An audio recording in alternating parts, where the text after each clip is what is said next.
I don't want to do either of those things. Yeah, but if you had to, though. I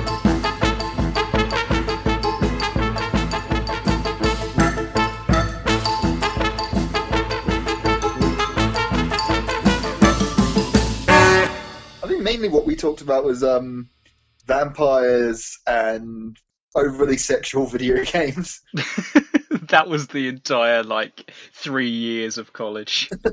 Vampires and naked video games. Whoa. We weren't watching pornographic video games. Just the Soul Calibur ridiculously over-sexualized people. I don't know what kind of games you've played in your spare time. I was not there. Just been buying dating simulators. Oh, yeah, that's a thing, isn't it? It is. There's a pigeon one. What? There's a game where you, yeah, this is a genuine thing. Where you date a pigeon? You can have your choice of pigeons. I can't remember what it's called. Yeah, it's actually a thing. I'm sure it's just called Pigeon Date Simulator or something. Probably. I think it's probably with got a concept like that. You don't need to be that inventive with the branding. It sells itself. Yeah, I think it's Japanese, so I think it's like a Japanese type. There was no doubt in my mind. Us British people, we're as perverted as they are, but they're more open about it. We keep our pervertedness hidden. I mean, they do breast pillows, don't they? They do love pillows and things. Yeah. Oh God, I thought they were called that. That just makes it sadder. Just admit that you're being a horny bastard. Don't try and pretend it loves you. This is my sex pillow. No, it's my love pillow. Don't demean this. Don't demean this relationship. Don't demean this drawn anime girl on my pillow that I am married to. That was a thing as well. I know the pigeon thing was weird, but also a guy married a pillow. Oh wait, you talking about in real life? In real life, there was an article of a guy who married his pillow. People do that. I've seen a documentary once. This isn't just Japan. This is everywhere. But someone married a bridge. A bridge. Yeah. I think this was in America. I don't think it's legally standing. I don't think there was actually a priest involved. I now pronounce you man and bridge. You may now kiss the bricks. But I don't know. In her mind, she was married to. Oh, it was a woman who married the bridge. Yes. Oh, okay. You were expecting it to be a man. Yeah, that was incredibly sexist of me to think that a man would be... That was so sexist. Possibly the most sexist thing you've ever said, Kyle. That only men can marry bridges. You monster. You need to be more progressive and forward-thinking. I'm stuck in my ways. Just because your dad used to tell you that only men could marry bridges doesn't mean it's true. When you were a young lad and you said, one day I think I'll get married. It's like, well... Keep looking and you'll find the right bridge, son. Yeah, so you can marry bridges, you can marry pillow, you can pretty much marry whatever you want. I'm sure you probably could marry a pigeon. Yeah, you probably could marry a pigeon if you could keep it. If the date went well, I mean, you have to build the relationship up. So you date first, you court the pigeon, a lovely bouquet of trash.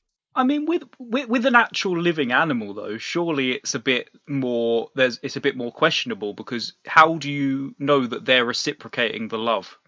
These are difficult questions, Kyle, and ones that only me and you really are fit to answer. I think. Yes, we are the most qualified to answer this question, and that's why we're making this podcast. I'll do my research by marrying 20 animals. Yeah. You do your research by marrying a couple of bridges. Thing is, any time someone drives over her, I would get so jealous. And she'll just keep telling you, it's just work, man. It's just my job. It doesn't mean anything. You held them up pretty damn well when they drove across you. You didn't put up a fight at all. There was lust in your eyes as that Mercedes slowly drove across you, cruised through. There can't be lust in its eyes because it doesn't have eyes. I don't know what kind of freaky bridges you've been going through. Don't you dare call my future bridge freaky.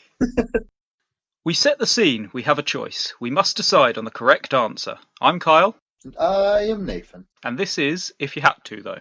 So, Nathan, how has life been since you became Onion Man? It has been challenging. I mean, I think I have to hang up the cape and onion costume after my last failed attempt at heroism. Oh, really? Yes, I mean, it was quite tragic. Again, it was uphill, which is a struggle for me. and it was fighting the dangerous Dr. Chef. Dr. Chef. He's a doctor and a chef. He's like a culinary scientist. I like it. I mean, his full title is actually Sir Professor Dr. Chef Esquire the Third. And he was too much for you to handle. Well, he was slicing and dicing, and I lost some weight, which is good. But your onion powers are no more. I'm afraid so. He's stripped away the onion powers from me, like peeling off layers from some kind of thing. Only I could think of an analogy of something you could peel layers of. Some kind of vegetable that has lots of layers, and we'll think of it later. We'll remember. Yeah, we'll remember what we can't think of right now. Yeah. We'll definitely come back to this topic. A few hours later, I will be going. There was something I didn't know earlier, and I'll remember that I didn't know it. I don't know it even more now. I mean, I don't know how you can not know something more, but if there's a way, we could do it. If there's two people in this world who could know less than us, I've not met them. Exactly. I do feel like, though, that there should be like a previously at the beginning of each episode now, because we've built up so much ridiculous lore in this stupid podcast that, you know, first-time listeners aren't going to know what's going on. Kyle, I would love that. Please edit together for the next episode previously and do it in really dramatic TV voice. Previously on If You Had To, though, I just milked a cow. Or whatever, you know. I mean, we never did talk about milking cows. We were talking about if I turned into a cow and I'd need you to milk me. And you very generously offered.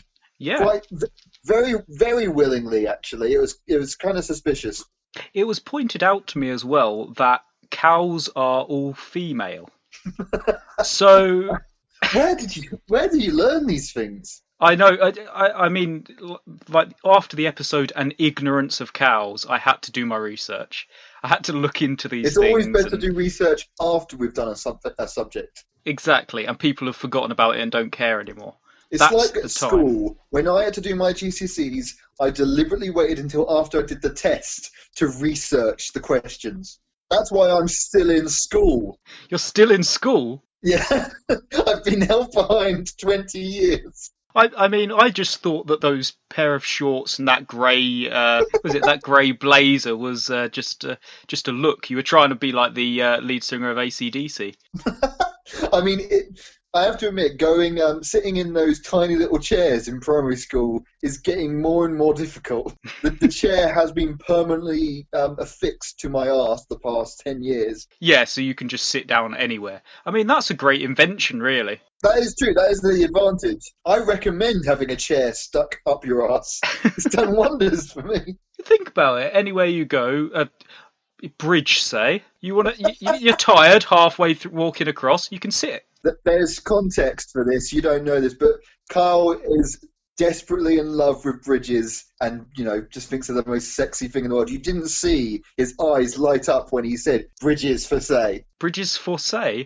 Bridges for sale? No, not for sale. I mean, I know you want to buy them. You want to buy them all.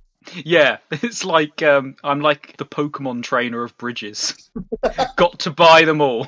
That was exactly what I was thinking when I said buy them all. The got to catch them all did jump into my head then. I mean, that would be a good TV series. A guy just going around trying to collect bridges. I mean... When I say good... I'm just wondering about I'm less wondering about the good part. Yeah. But more the collect. Because collect implies that you could somehow take them and put them all in one place. In Pokemon, they suck animals into little balls. Oh, I see. You're planning on getting a bridger ball. Yeah, maybe not a ball, because that seems cliche. Maybe a cube. Okay, bridge cube. Bridge cube. That's what the show would be called, Bridge Cube.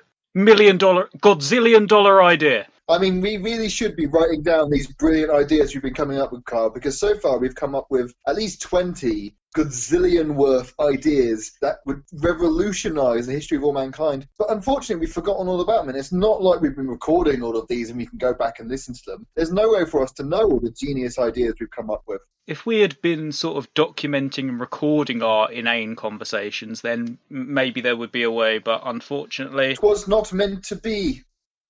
So, Nathan, you have been a bit of a silly sausage this week. I've been a bit of a silly sausage. I've prided myself on being a very intelligent and wise sausage, thank you very much. Okay, then. What about a dim donut? Okay, that's true. I'm a very dim donut. A carefree croissant? Possibly? I like carefree croissant. Carefree croissant. Yeah, there we go. That's charming. That's very charming. This week, you have been a carefree croissant. And being your carefree self, you were happily skipping through the park, chasing a little rabbit, as you're one to do. I mean, I'd imagine if I'm a croissant, the rabbit would be chasing me, but okay. Actually, no, I'm chasing a rabbit, a dog is chasing me. Oh, so you're running through the park then? I'm skipping, isn't that what you said? I'm literally imagining it's bouncing off the grass. Oh, so you're like a cartoon then. So it's like a side-scrolling game where you've got the rabbit bouncing along, you skipping after it, and then the Rottweiler just happily bounding after you. I mean, you made it sound so lovely, Carl. And it's a lovely sunny day. But the rabbit dives down his rabbit hole, and you, Nathan, you fall down after him. I fall down after him. Yep, after this little tiny rabbit, and you start falling, and you fall for what seems like an hour, maybe 2. I mean, again, taking this back to media, is this like Worms Armageddon, when they burrow all the way down to the centre of the earth? Does he have a little jackhammer? It's not the story I was going for, but this shouldn't be too much of a stretch of the imagination for you. You know, we go down so many rabbit holes ourselves during our conversations, so to fall down an actual... Literal and metaphorical.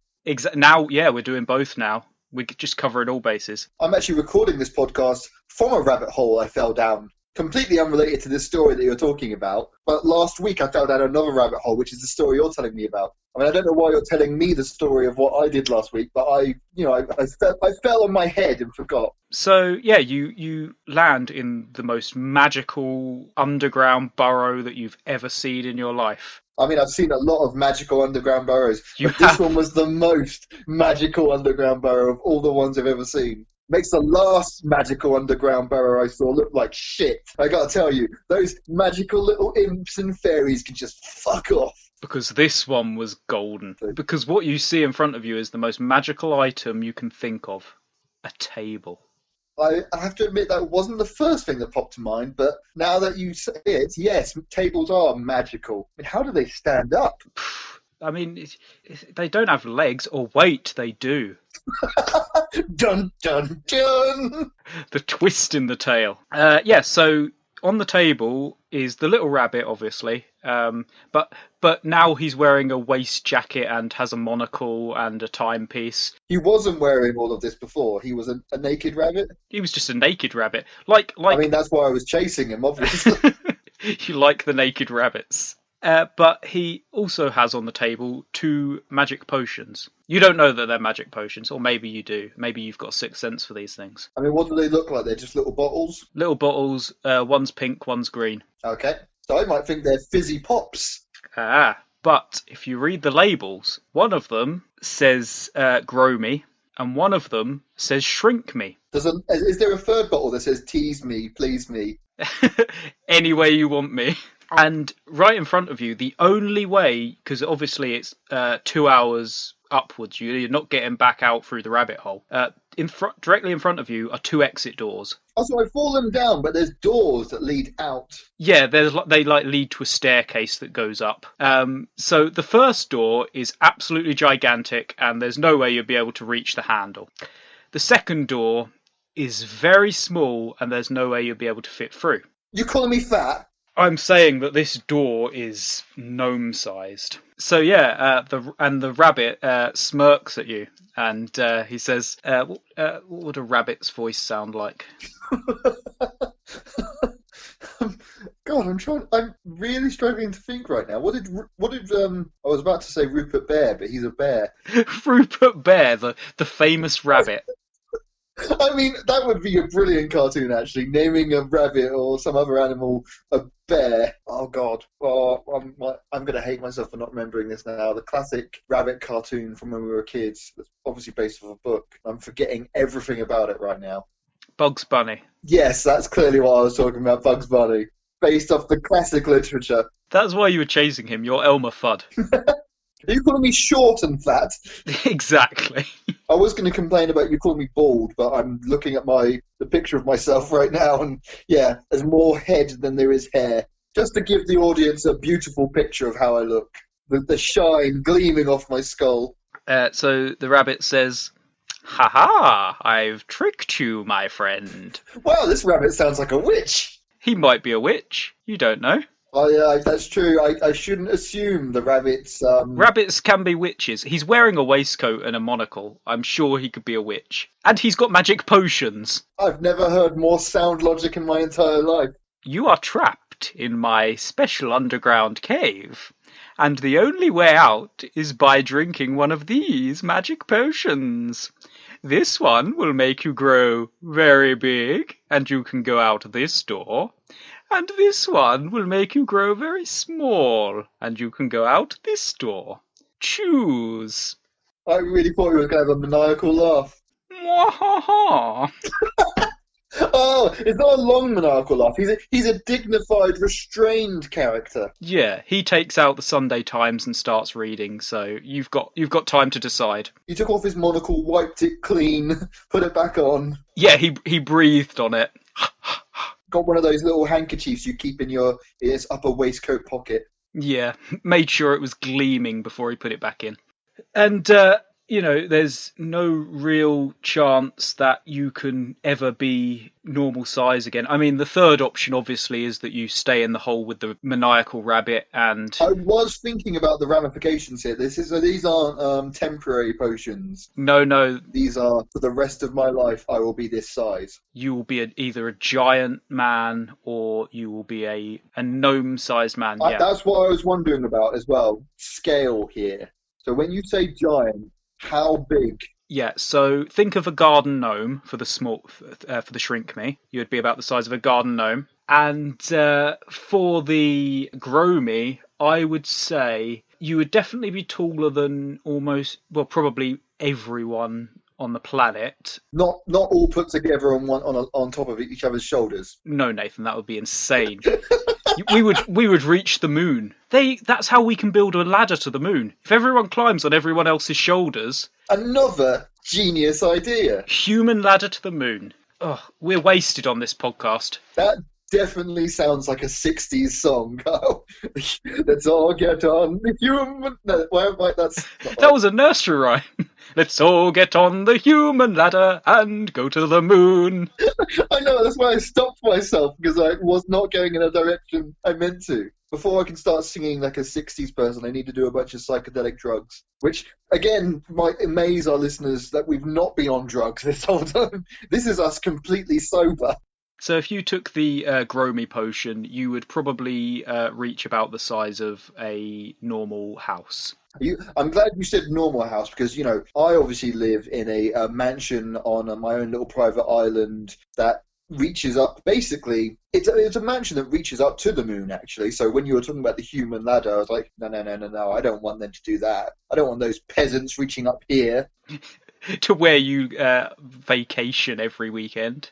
Yes, exactly. You've got to live the rest of your life this way. So would you rather be the size of a gnome or the size of a house? That is interesting. And I'm assuming both these doors lead to stairways out of the hole back to regular society. Yes, back to the wonderful land of Basingstoke.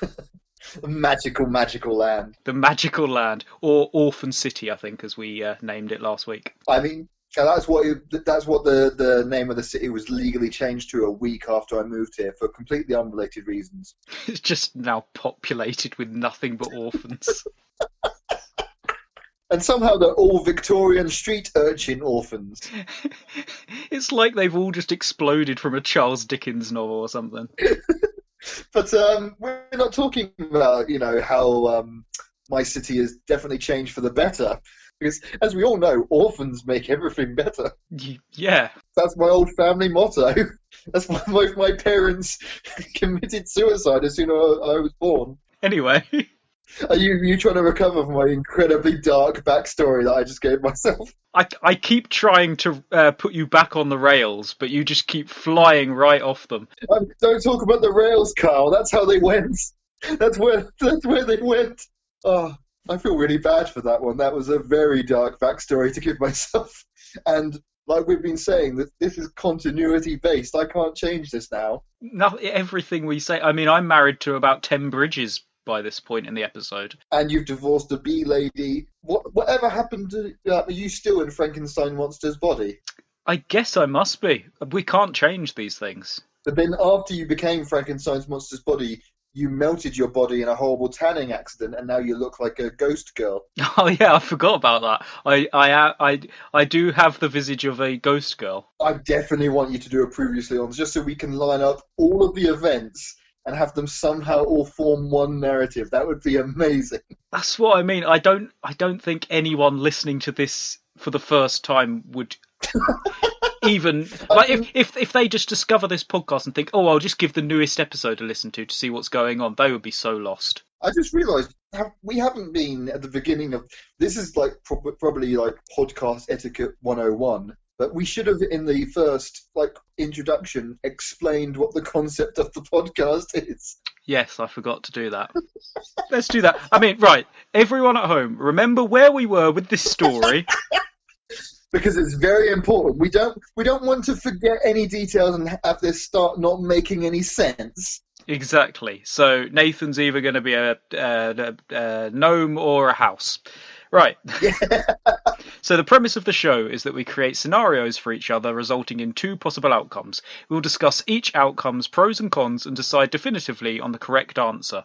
And now people should be caught up and know exactly why the hell we started talking about you falling down rabbit holes. And yes, this explains everything. I'm glad you remembered. What do I remember? Who are you, dear? You've got a kind face, dear.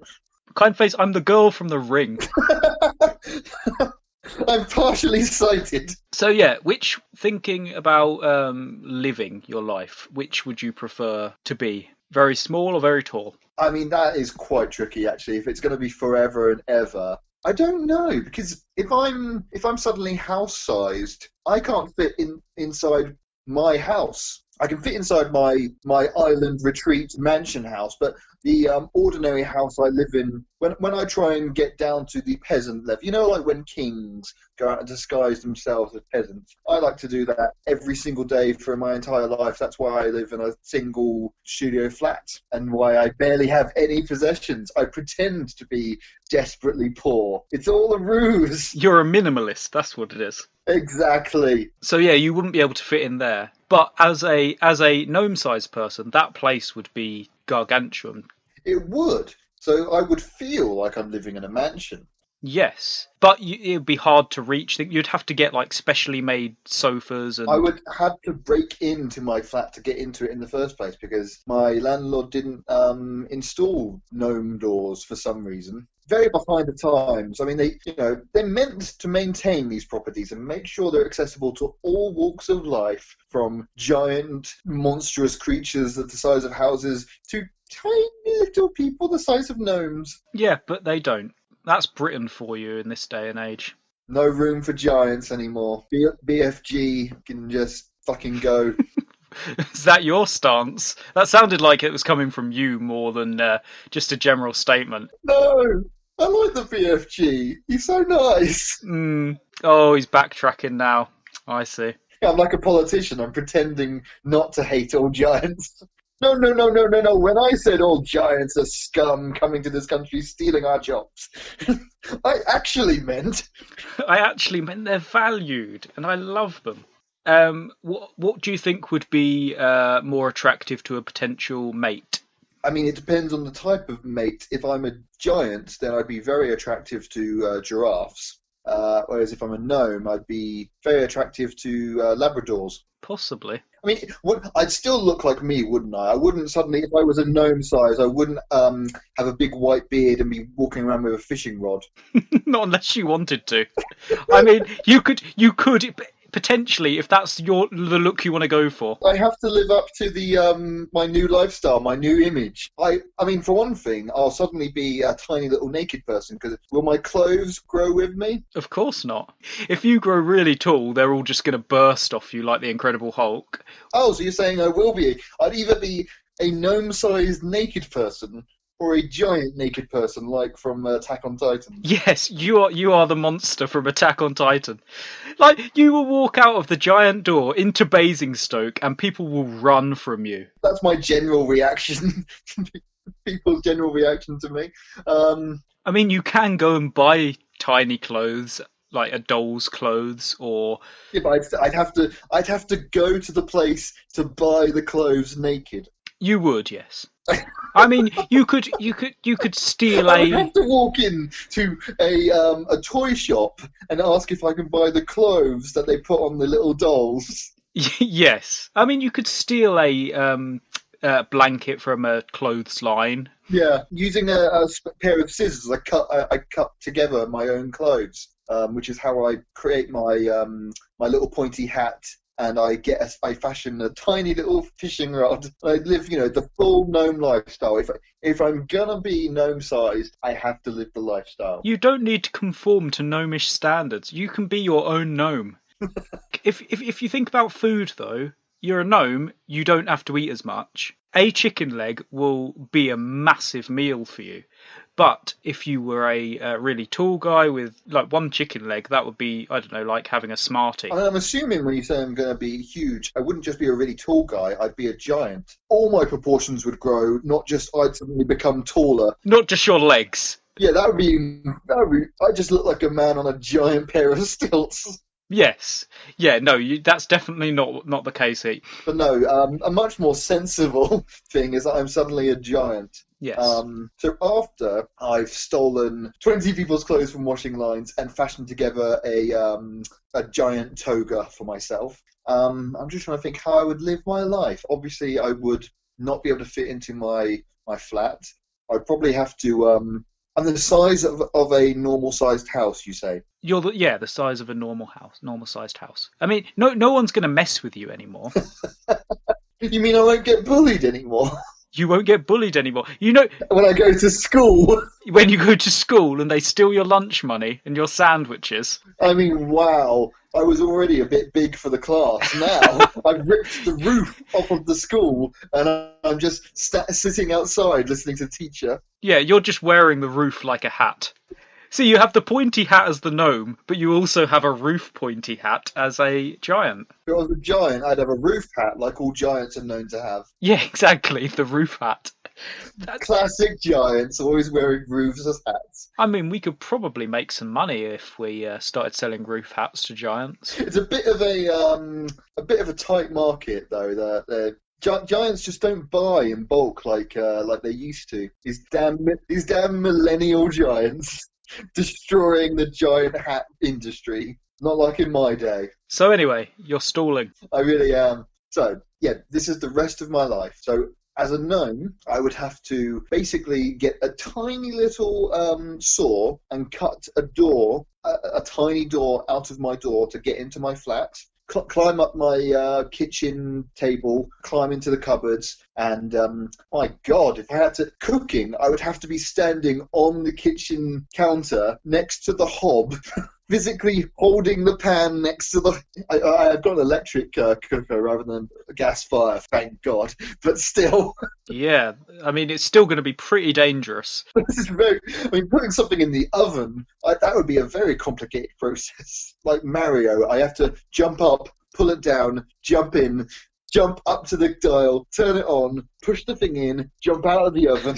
It's yeah, that does sound tricky. Whereas if I was a giant, I wouldn't be able to go home. So instead, I would have to go to my local college or shopping centre, any large building, rip the roof off, and that is now my home. I sleep in the I sleep in the middle of a shopping centre, laid out flat in the middle of the aisles. I mean, it's not an aisle when it's in between shops. I don't know what you call the part of a shopping centre that's between shops. The floor. The floor, yes. Your keen scientific mind at work again, Kyle. That's why we're such a good pair. You come up with the great, brilliant ideas, and I don't. So yeah, you would sleep in a shopping centre. I mean, you've got all the different shops around you, so you can just like grab a handful of Snickers from one shop. Exactly, yes. And I've had to, go to my local Build-A-Bear and stitch together 20 bears so I can have a teddy bear to sleep with. While I'm, lying on the floor with my thumb in my mouth. And your Frankenstein teddy. Yeah, whereas as a gnome, I go home, I've now got myself a giant teddy. The normal teddy that I have here at home that's, nice, snuggly, soft bear with Kyle's face printed on top of it. I sent that to him for his birthday last year. Now your face is huge. It's the most beautiful sight in the world, Kyle. You can look up at me every night like my face is the moon. Oh my god, I'm crying because of the beauty. That's why. You will get the opportunity to look up at me every night before you go to sleep and see my grinning face beaming down at you like the beautiful moon that I am. You are a beautiful moon, Carl. I've always said so. From the moment we met, I said, hello, beautiful moon, which is a perfectly normal thing to say to someone you meet at college. That's when I knew that this friendship was for life. I mean, yeah, both are fundamentally changing my life forever. I mean, going to work, doing basically anything, yeah. Trying to attract women. I mean, oh my god. As a gnome, I'm still bigger than my mobile phone, but it's now my mobile phone is like a 20-inch plasma screen TV. It pretty much is, yeah. That is a good point. I mean, trying to look at your phone as a giant, you're not even going to be able to see the screen, really. It's going to be... No, you're right. Oh, TV. Yeah. As a giant, I'd have to, I'd only be able to watch TV... on a cinema screen. I mean... As a giant, I'd be able to explore all of Orphan City in a matter of minutes. Yes, you would. It's very tricky, actually, because both have fundamentally changed my life, but both have advantages. Being tiny would, as you said earlier, let food last longer. Yeah. Suddenly my home is a mansion. Climbing into bed, the covers are huge, and I just get swallowed by them. It sounds lovely. Oh, yeah, that sounds amazing. Oh, you could just sleep on the pillow.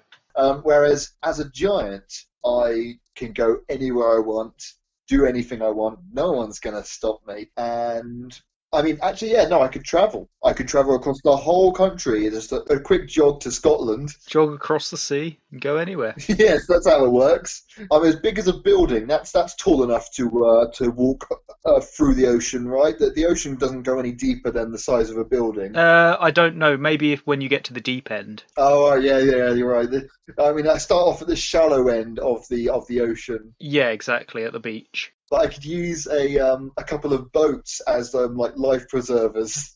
So both actually do have some really appealing advantages. I would have to say, on reflection, I would choose to be a gnome. You're going for gnome. You're going to take the shrink me potion. Yeah, because as exciting as it would be to be a giant, to be able to storm across, to be able to scare the hell out of all these orphans, and that does sound like fun. Any orphan torture, you're there in a heartbeat. Exactly. Now I'm a gnome. The orphans are bigger than me, but still, I demand, I am an imposing figure. I've got my little fishing rod, so if they talk back to me, a big old smack on the head with my fishing rod. Well, not on the head, maybe top of their leg. Oh yeah, okay. Reaching the head would be difficult. I'd need a very long fishing rod. You could wear stilts.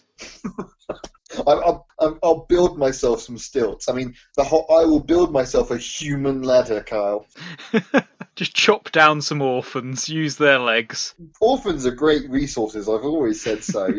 It's been a saying in my family for generations. Use every part of the orphan. The leg, the eyes. Oh my god, that's a horrible image. No wastage. So yeah, you take the shrink me potion. Yes, because I just think it would still allow me to live some semblance of a normal life, to interact with people on a normal scale. As a giant, I could barely hear the people talking to me. I couldn't fit in rooms. I couldn't really follow people anywhere. Couldn't watch TV. That's the main one, to be honest. I mean, I was skipping over all the human interaction stuff, but who needs humans? But TV, now that I need. Exactly. The best company is TV. Our first fact for the episode. Yes, we've been waiting. We've spared the facts this time because we've gone a bit excessive on facts recently, giving away too many brilliant ideas. We don't want to overburden you with facts, and we want you to also be encouraged to learn on your own. So we're sprinkling the facts. We're rationing them out. A couple an episode now, I think. Yes, I have decided to be a gnome. That is the way I shall be. So the little rabbit. Did we give him a name? Our little rabbit in the waistcoat. No. He needs a good name. Cornelius?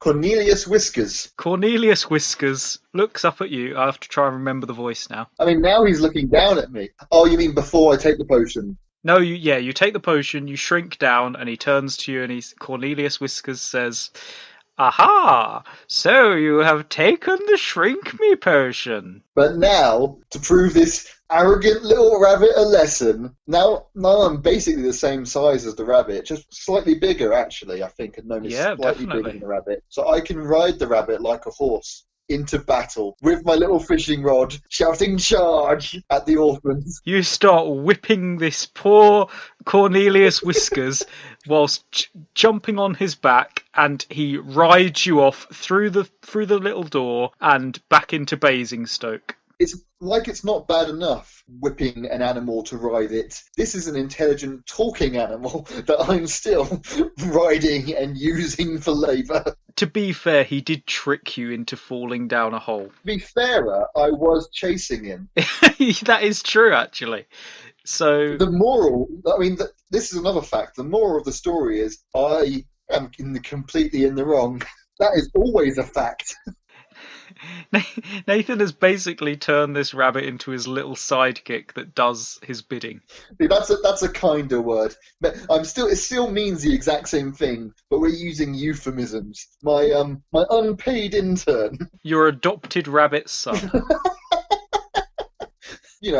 Like all adoptive fathers should do, they should ride on their children's backs into battle. I've always believed that. It's what my father did to me, his father before him, his father before him. And so you ride off into battle, and as we know, the big Basingstoke War is coming. The war on Orphan City. What's the natural enemy of orphans? I'm just trying to think who we would fight. You, Nathan. That is actually probably true. You are the natural enemy. It is just you and this poor Cornelius Whiskers against a legion of orphans. I'm riding into battle against the orphans. So, a nice happy ending to this tale. All's well that ends well. You get to live out the rest of your life as a gnome-sized Nathan, and you've unlocked the rabbit by taking the attack and kidnap option in the video game. Yeah. So, yeah. I mean, wow, that would be an amazing video game. It's like a choose your own adventure sort of thing, and you chose to kidnap and harass this poor rabbit and take him along with you. That weren't even available on the choose your own adventure. You broke the game. The people who made this video game were like, no one's gonna want to hurt this rabbit. It's so sweet and lovable and fluffy. Everyone's gonna want to be his friend. Let's give all the options a nice friendly option. But me, because I'm a computer genius and a hacker, I just went tappity tap tap tap and hacked into the video game. So yes, all's well that ends well for Nathan. As the listeners should know by now, you, Kyle, are a revolutionary genius of unprecedented caliber. I don't like to brag, but yes, I am. Why, just this morning you went potty all by yourself. Oh yes, I've been practicing. And the practice paid off. I only missed half of the bowl. Like I said, an unprecedented genius. So you have been hard at work in your laboratoire Garnier, working on a scientific problem that has plagued mankind for all of the last 5 seconds. Bouncing. Bouncing. No matter what we do, man can never bounce as high as we wish we could. I know. I'm like Robin Williams in Flubber. Which is where you come in, Kyle. You are exactly like Robin Williams and Flubber. You are genius scientist. You have been tirelessly working on this, knowing it would change the face of mankind. And I mean, you've had a little bit of assistance from a fellow scientist, a consulting scientist, the world's foremost expert on bouncing, Tigger. Ah, yes, Tigger. Me and him go way back. Ever since you visited 100 Acre Woods and The wonderful thing about Tigger is he's the only one. so there's no one to for him to unionize with, no one for him to complain about unfair labor usage. But you're trying to figure out how to help man bounce like a Tigger, really. So you've been doing multiple experiments. You've been studying slinkies and bouncy balls. Your laboratory is built on a giant bouncy castle, and the bouncy castle is on top of a trampoline, and the trampoline is on top of a rubber band. So that's not really doing anything. It's just crushed underneath the trampoline leg. I panicked then. I tried to think of a third bouncy thing that you could stand on, and I couldn't think of anything. I mean, that was just left over by the postman when he delivered some packages the other day. We just moved the trampoline in and didn't notice it, so there's just a random rubber band there. So yes, you've been experimenting. You've been pulling apart the slinky, putting inside the slinky a magnets and batteries and other scientific things. People know you know what you're talking about. Exactly.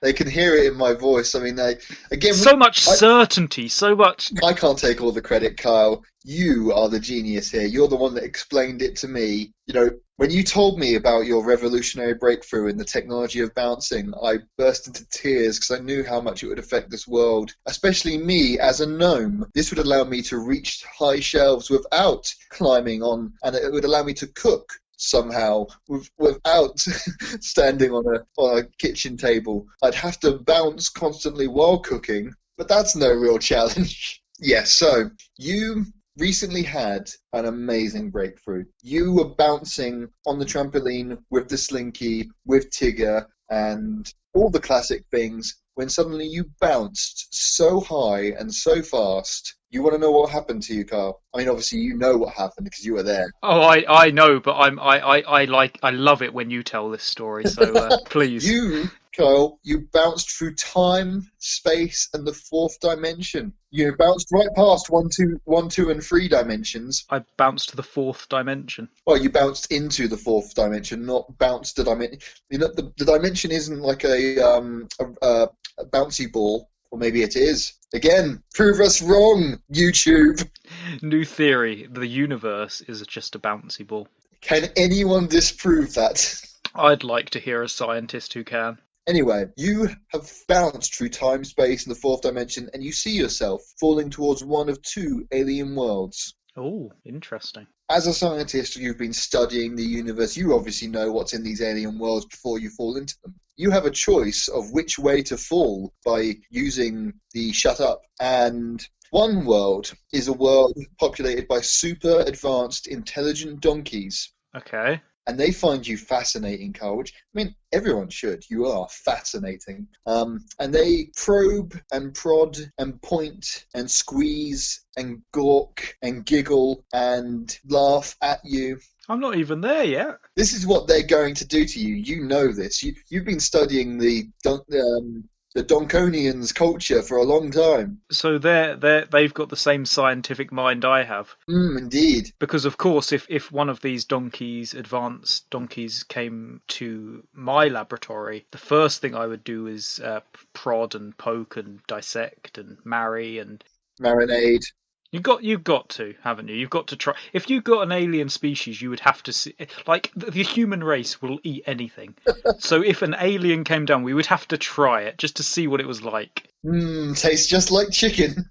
This intelligent, advanced species that's discovered to travel through space. Delicious. I mean, as we all know, the most diplomatic thing to do when meeting a new culture is to eat them. Yeah. That is another fact. But yes, unfortunately, they're not the one that's bounced into our dimension. You've bounced into theirs, and they will experiment on you, try and figure out what makes you tick. Because to them, you are this strange, mysterious creature. They've never seen a human before. They don't know how we work. They don't know, what happens if you stab them with a stick, if you set them on fire.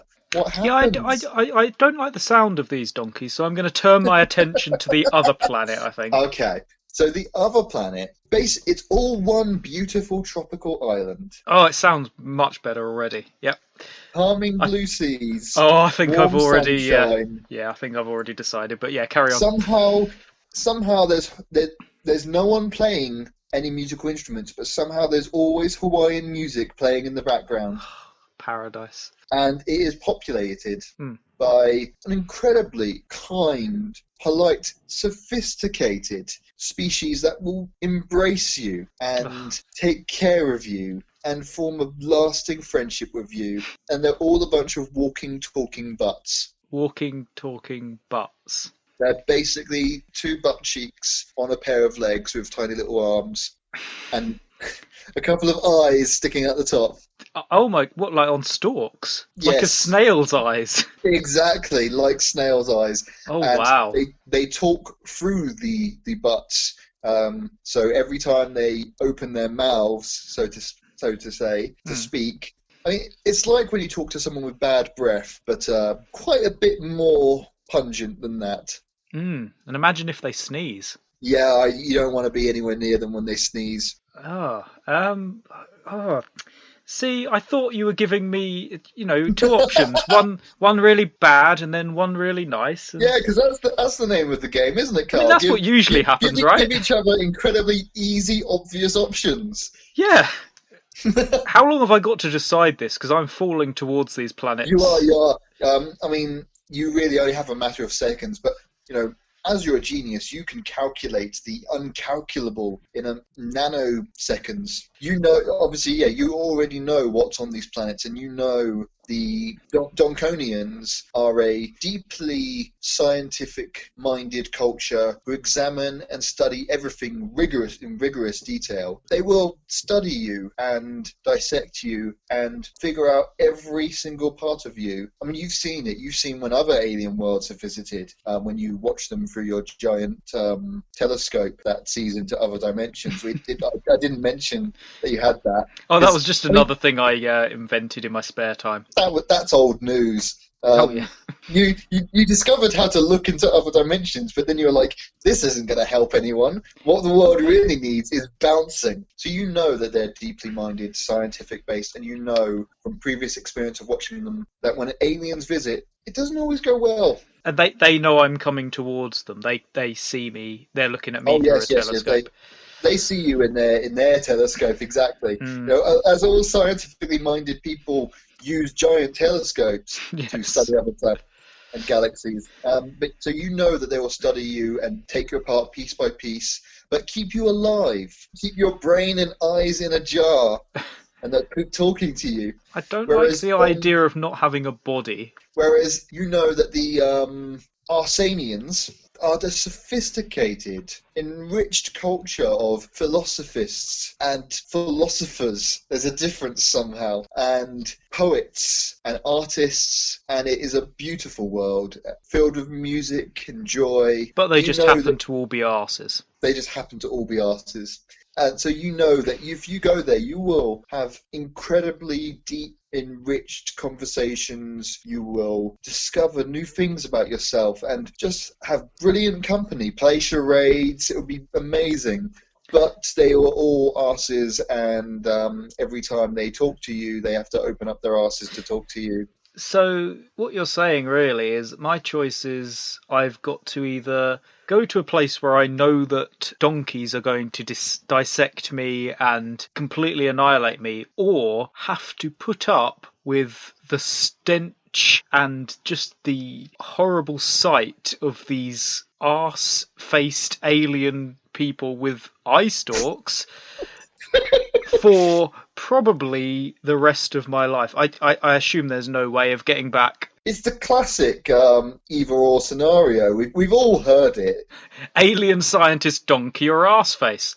Yeah, I mean, up until now, it's only ever been a theoretical. Yeah, the age-old question is finally coming to me, and I am the one who has to decide. You lucky man. I really, I mean, if it wasn't so horrible, I would feel so honoured. I mean, isn't that that phrase applies to every bad thing that's ever happened? If only this wasn't horrible, it would be nice. If only you weren't murdering me, this would be a lovely date. You said that with a lot of knowingness to your voice. You know too much. So yeah, so I'm guessing there's no way off of either of these planets. Once I'm there for life. You are there for life. I mean, you bounce in, you can't bounce out. It's like classic scientific method. We all know that if you bounce in one direction, you can't bounce the other direction. Yeah, and if I bounced again, who knows where I would go? Probably somewhere worse. It's one of Newton's 3 laws. Does he have 3 laws? 4 laws? Newton had laws. Yeah, he had a book of laws.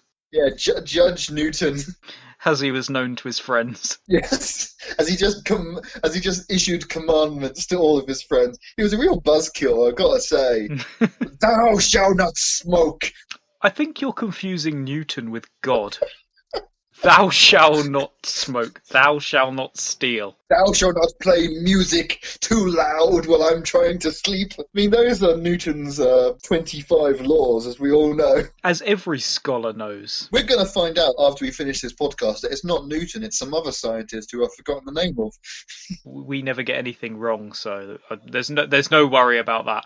It would be the first time. I forgot then that we didn't get anything wrong. I wrongly stated that we got something wrong, because we never get anything wrong. So you got it wrong that we never get anything wrong? Exactly. You've just entered a paradox. I mean, you're the one that's fallen into another dimension. Yeah, if I wasn't in another dimension, my head would have exploded.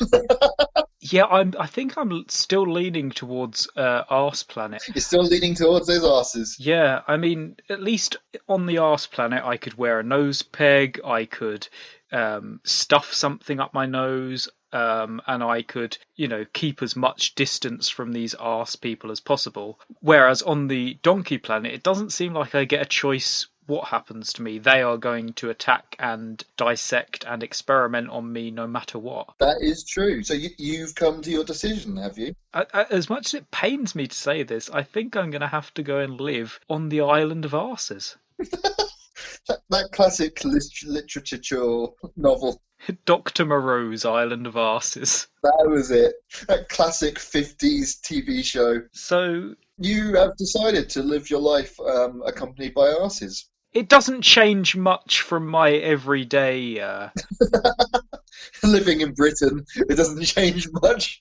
Living on an island of arses. So yeah, I'm going to live out the rest of my days as...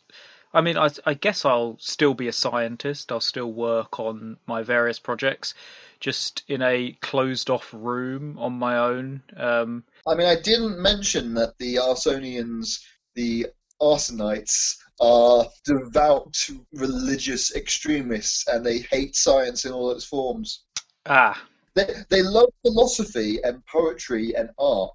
It's beautiful culture, beautiful cathedrals, beautiful portraits of arses everywhere. Every statue is just a big statue of an arse.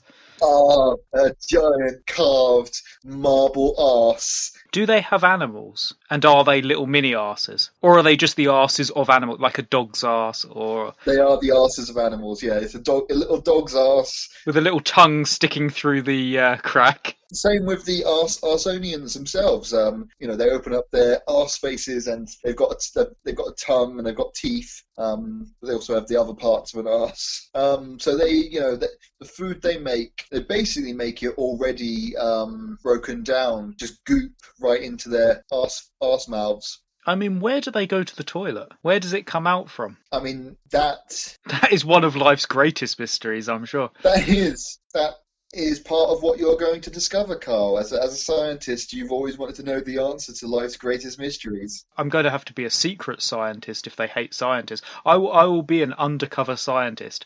I will be there relaxing, writing poetry, painting pictures, making sculptures of arses, but secretly I am undercover observing and learning about the Arsonians. Are you thinking about Secret Scientist in the same theme as Secret Squirrel? What's that? Do you not know what Secret Squirrel is? No, I don't. Well, there's something I don't know.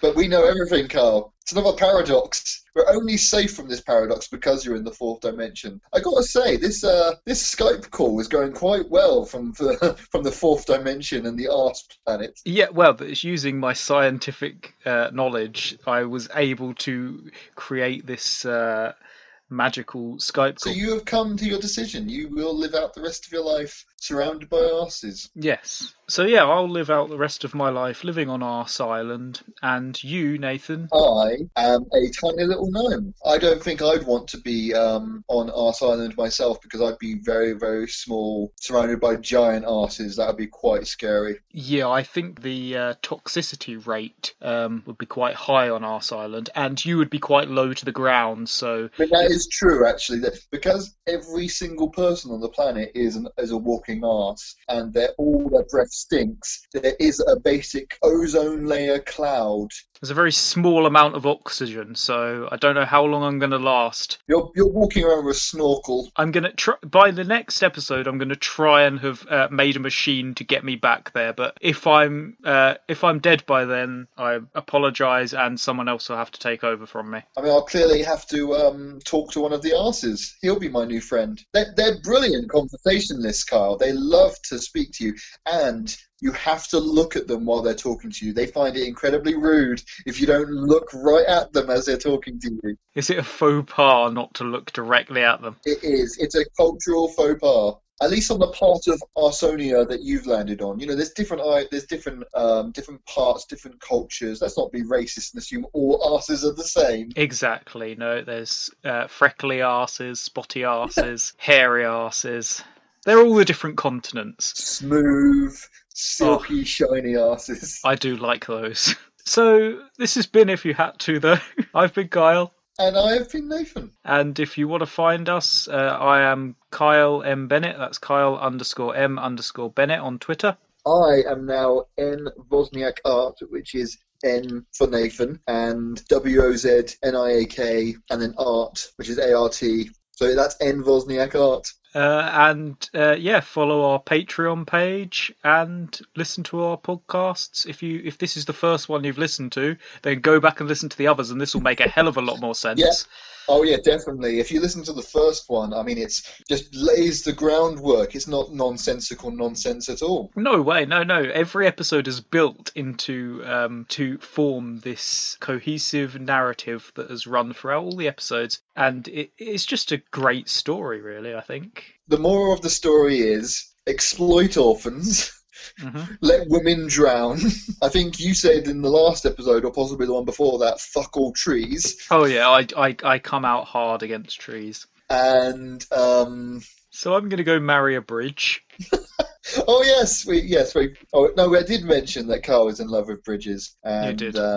I assume that the Arsonia and Donktopia, they're planets in the same solar system, so you can eventually travel between and get your revenge/pre-revenge on the donkeys, because in this scenario they haven't actually done anything to you yet, but you've gone in all guns blazing. Oh yeah, I'm basically going to build a bunch of Nuclear armor. planets. Yeah, I'm going to build a bunch of armor for all of the Arsonians, and we're going to go to war. So whereas you and your rabbit are going to go to war against all these orphans in Basingstoke, me and all these arses, we're going to team up, and we are going to take on those bastards over at Donkey Planet. I mean, we have both reached our full potential as the leaders and kings we were always meant to be. Me leading my army of rabbits, you leading your army of arses. And we will both go down in history as the men who As the men who attacked a bunch of orphans with rabbits. killed an island full of donkeys. I've always wanted to go down in history. I've always wondered, what will the future think of me? And now I know. Now I know they'll build tiny statues of me. They'll build a tiny statue of you, and they'll build a statue of me that's like half suspended in the air because I'm bouncing. And they'll be side by side as the two greatest generals in history. With your statue, you'll also be surrounded by your loyal lieutenants. My legion of arseholes. Because you'll be standing, putting your hands on the shoulders of your arsehole friends, which their shoulders are uncomfortably close to the actual arses of the arseholes. And you'll have your poor rabbit in a headlock. But it's like one of those, where it looks like you're just being a pal and you've got your arm around them, but really you're just holding him far too tightly, and he looks really worried. There's a bunch of other rabbits surrounding me, looking terrified, with the corpses of orphans. I mean, I thought it was bad enough that I was surrounded by a bunch of dead donkeys, but they could have been orphans. Some of those donkeys could have been orphans, whereas I've killed exclusively orphans. If you have parents, you're safe. That's the only protection against Nathan. It's a strange loophole against my murder spree that I'm going on with a bunch of rabbits. You just go up to kids and you say, have you got parents? Yes, you're safe. They never catch on, though. They always tell the truth. Yeah. All the orphans, as we all know, all orphans believe everything you say. It's scientifically proven. That's another You've proved fact. it again and again with your terrible, terrible experiments. I mean, honestly, these are horrible experiments. We're like the, Nazi scientists. But instead of trying to create zombies, you're just trying to destroy orphans in the most creative way possible. That was the end goal. That wasn't the ends justifies the means. I've got some higher purpose. I don't think that killing the orphans will somehow help society. That was the whole goal in the first place. For some reason. It's just how many can I destroy in my lifetime?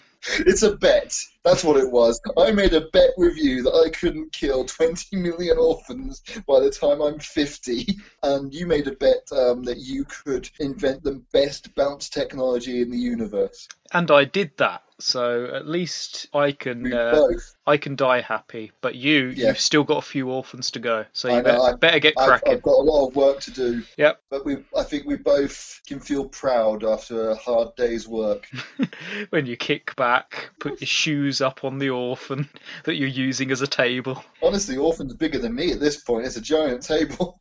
Oh, yeah, it's going to be a lot harder for you to murder orphans now as a midget. I know, it's a real challenge. I mean, really, it was getting too easy. That's why I chose to be a gnome. Because if I was a giant, I could swat them aside. The fun would be gone from killing orphans. Although, if you think about it, you could do the whole Chucky scenario. You could dress yourself up as a doll, put yourself in a box in a shop, and then a child will come and buy you. If you're lucky, it's an orphan. Bring it home because Yeah, I mean, if he has parents... Oh, no. Okay. So you put yourself in a doll's box, wrap yourself up, or I'll do it for you if I could ever get back home. I'll wrap you up, put you outside of an orphanage, and then knock on the door. I knock on the door, then run away. The old classic dwarf-sized human in a doll prank. We all did it as kids. It's been done so many times, but I think we can pull it off one last time. One last heist. One last inhumanly evil murder spree. And they think, wow, us orphans haven't got any toys to play with because we're Victorian orphans in a workhouse for some reason. And for some reason, they opened the doors and there's no one there looking after the orphans. This is a very poorly run orphanage. All the matrons are smoking out back and the priests are drinking brandy in their office. I mean, this whole time we've been assuming that orphans mean children. You could be an adult orphan. No, no, Nathan. They are all 8-year-old Victorian children. I mean, that is literally exactly what you and me have been thinking this entire time, but I just realised that maybe the audience needed some clarification here. They're thinking, oh, okay, he's been murdering millions of people, but it's not so bad. I'm sure they were adults. No, no, no, no. I don't want you thinking the wrong thing about me. I don't want you getting the wrong idea that I'm not a despicable human being. So these poor orphans, they open this package and they've got a doll, the only toy that they've ever had, and they all pass you round, and they're like, "Oh wow, he's so amazing!" Oh, and they start playing with you. But then one by one, every night, one of the orphans ends up dead with a stab wound or a part of their body chopped off and boiled in acid. They've been beaten to death by a tiny little fishing rod. But who's going to suspect you, the favourite toy of all these poor orphans? Carl, somehow you've taken me murdering a bunch of orphans and made it so much more sinister. Like, it was already pretty bad enough, but now I'm tricking them into thinking I'm a toy. Yeah, but who's going to suspect Tickle Me Nathan?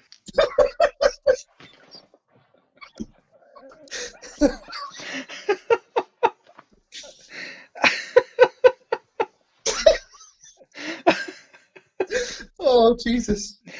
I think we got to end it there. I don't think there's anything better than Tickle Me Nathan. No.